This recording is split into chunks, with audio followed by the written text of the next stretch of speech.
Hi everyone, welcome to my channel. আপনাদের জন্য একটি রেসিপি নিয়ে এসেছি। আমি শোল মাছ দিয়ে আলু দিয়ে রান্না করব। মাছগুলো আমি আগে ধুবো। দেখুন আমার মাছগুলো কত সুন্দর করে ধুয়ে নিয়েছি। এখন আমি এগুলো নুন হলুদ দিয়ে মাখবো।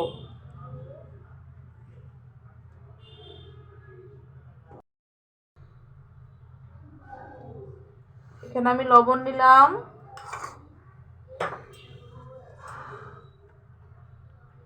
হলুদ নিলাম,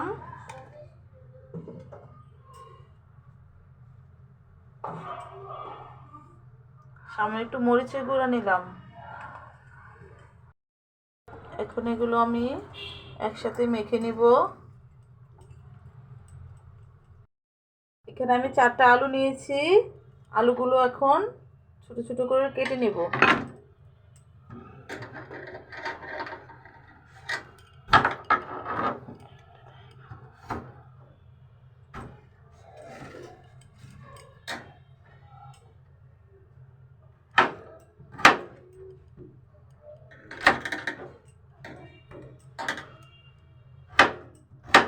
এভাবে আমি সবগুলো আলু কেটে নেব।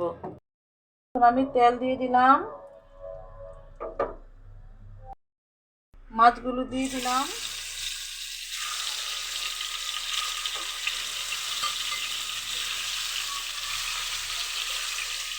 এখন ভাজা হবে। দেখুন আমার মাছগুলো ভাজা হয়ে গেছে। এখন আমি এগুলো নামিয়ে ফেলবো।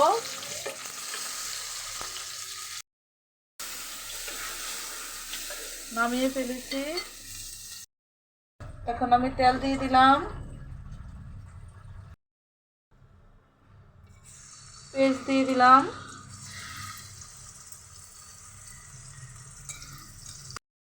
দেখুন পেঁয়াজগুলো ভাজলাম। এখন পেঁয়াজগুলো উঠিয়ে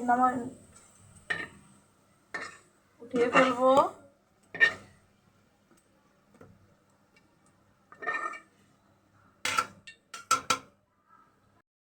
হলুদ মাখানো আলুগুলো দিয়ে দিব। আলুগুলো একটু ভেজে নিব। আমার আলুগুলো ভাজা হয়ে গেছে। এখন আলুগুলো নামিয়ে ফেলবো। আমি এখানে একটু জিরা দিব, আস্তা জিরা, একটু তেজপাতা দিলাম, 1 চামচ পেঁয়াজ বাটা দিলাম, 1 চামচ আদা রসুন বাটা দিব,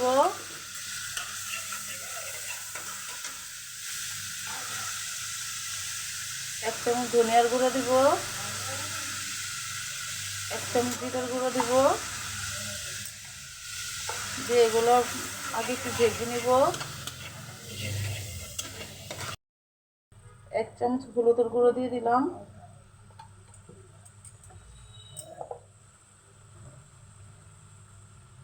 আমি এখানে 2 চামচ মরিচের গুঁড়ো দিব। আপনারা যদি ঝাল দিয়ে যেরকম পছন্দ করে সেরকমভাবেই দিবেন। আমি একটু ঝাল পছন্দ করি, তার জন্য একটু মরিচের গুঁড়ো 2 চামচ দিয়েছি। 1 চামচ লবণ দিলাম, যদি লাগে তাহলে পরে দেওয়া যাবে।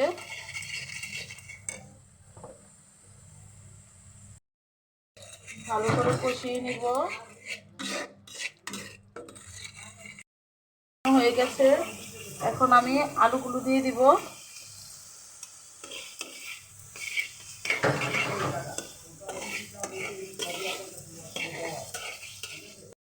দিয়ে দিব পরিমাণ মতো। যেহেতু আমার আলুগুলো ভাজা আছে আগেরই, তার জন্য আমি পানিটা একটু কম দিলাম।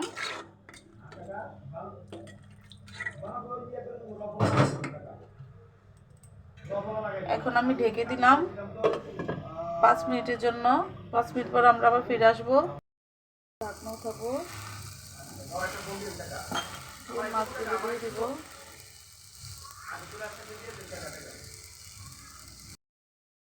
দেখুন মাছগুলো দেওয়ার পরে আমাদের রান্নাটা হয়ে এসেছে। এখন আমি গরম মশলার গুঁড়ো দিব,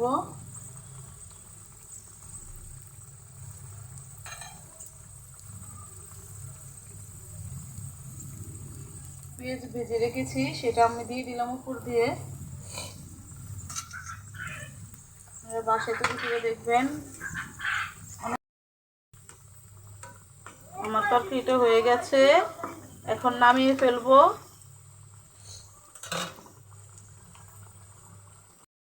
সুন্দর হয়েছে, দেখেছেন? এভাবে ঘরে বানিয়ে দেখবেন আপনারা।